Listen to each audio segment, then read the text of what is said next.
প্রাণী সম্পদ খাতের দিক সুনজর না থাকা এবং এই খাতটাকে অবহেলার পাত্র হিসেবে ধরে রাখারই এটা একটা উজ্জ্বল উদাহরণ। কখনো পৃথিবীর কোনো রাষ্ট্রে কোনো দেশে এমন চিত্র দেখা যায় না যে মূল প্রাণীদের খাদ্যের চেয়ে উপভোগ পণ্যের দাম বেশি। তা আমি এ ব্যাপারে সংশ্লিষ্ট কর্তৃপক্ষ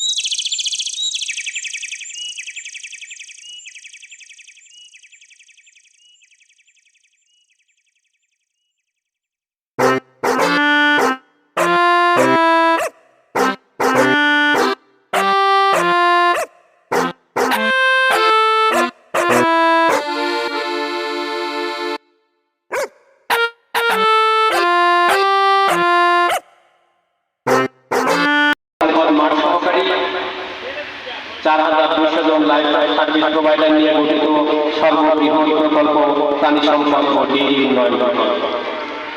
এই জন্য আমরা আমাদের পক্ষ থেকে মাননীয় প্রধানমন্ত্রীকে জানাই কৃতজ্ঞতা ও ধন্যবাদ।